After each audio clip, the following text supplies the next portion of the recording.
मेरे एक मित्र एक बार एक ऐसी जगह घूमने गए जहां उनका मोबाइल काम नहीं कर रहा था। खाना खाने समय उनका बच्चा जिद करने लगा कि जब तक मोबाइल चलेगा नहीं मैं खाना नहीं खाऊंगा।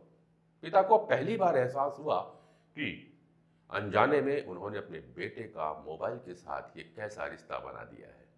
ये समस्या केवल मेरे इस मित्र की नहीं, कई पेरेंट्स की है, क्योंकि आजकल हर बच्चा बड़ी आसानी से खाना खा लेता है, क्योंकि मोबाइल दिखाते दिखाते किसी बच्चे को कितना भी खाना खिलाया जा सकता है और माँ दादी सब बहुत खुश हैं, क्योंकि बच्चा बिना नखरा किए, बिना शैतानी किए खाता चला जा रहा है।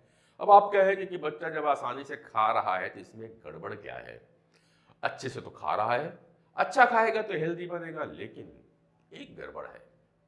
हमने अपने बच्चे के तन को तो देख लिया है, लेकिन उसके मन का क्या? तन जो दिख रहा है वो तो बढ़ रहा है, लेकिन मन जो दिखता नहीं है उसका क्या हाल हो रहा है? क्या आपको पता है हमें भूख कब लगती है? आप कहेंगे जी, जब पेट खाली होता है, या फिर जब हमें खाने की खुशबू आती है, या फिर हमारी आंखें कुछ ऐसा देखती है जो हमें स्वादिष्ट लगता है, जिससे हमारे मन को सिग्नल जाता है और खाने के विचार थॉट्स हमारे मन में आते जाते हैं। एक रशियन वैज्ञानिक इवान ऑरलॉफ हुए, जिन्होंने 1897 में खाने को लेकर एक रिसर्च किया था, जिस पर उन्हें नोबेल प्राइज दिया गया। हालांकि यह रिसर्च उन्होंने कुत्तों पर किया था, लेकिन उसका हमारे मन और खाने से गहरा संबंध है। उन्होंने पाया कि खाना खाने से पहले कुत्तों के मुंह में पानी आता है, जिसे हम सलाइवा कहते हैं, हमारे मुंह में भी आता है। लेकिन उन्होंने एक बात और ध्यान दी कि खाना देने के पूर्व खाना देने वाले के पश्चात को सुनते ही कुत्तों के मुंह में पानी आ रहा था।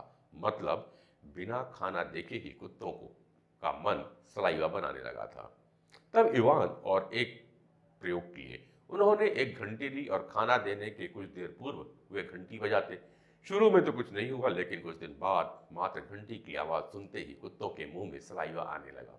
मतलब कुत्तों का मन अब ट्रेंड हो चुका था कि घंटी बजेगा तो खाना मिलेगा, हमें भूख लगेगी। उनके मन में अब यह बस गया। क्या आपको नहीं लगता कि यही हम अपने बच्चों के साथ भी कर रहे हैं?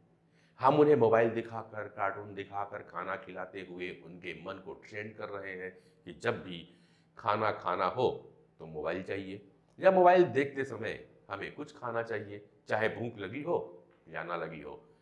अब बच्चा ऐसा खाएगा तो ओवर ईटिंग तो होगा ही।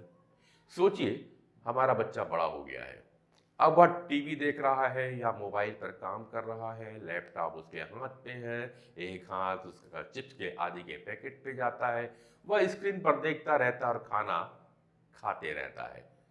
क्या होगा ऐसे बच्चे का? कितना अनहेल्दी होगा वो।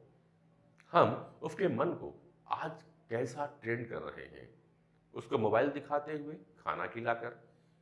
बच्चे और मोबाइल के इस रिश्ते को तोड़ना हमारे हाथ में है।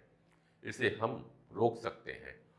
हो सकता है कि एक दो दिन भारी परेशानी हो, बच्चे के साथ कुछ सख्ती करनी पड़ी, बच्चा रोएगा, जिद करेगा, लेकिन एक बार यदि बच्चे को समझ में आ गई कि अब मोबाइल नहीं मिलेगा, तो निश्चित रूप से वह रोना भी बंद कर देगा, और जब भूख लगेगी तो खाएगा भी।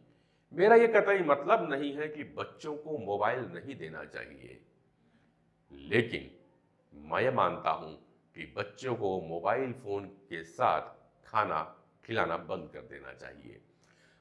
सही बात है कि मोबाइल आज के दौर में आवश्यक है, लेकिन इतना भी जरूरी नहीं है कि कोई इसका एडिक्ट हो जाए। अगर आपको लगता है कि आपका बच्चा मोबाइल के एडिक्शन का शिकार हो रहा है, तो मेरे कमेंट बॉक्स पर लिखिए, हेलो, मैं हूं Narendra Pandey, life coach, counsellor, coordinator, positive health zone, Raipur, Chhattisgarh. आपके बच्चे की इस तरह की समस्याएं या आपके परिवार में एडिक्शन की समस्याएं हैं डिजिटल को लेकर के, तो आप मुझे संपर्क कर सकते हैं। मेरे नंबर नीचे डिस्क्रिप्शन बॉक्स पे दिया हुआ है।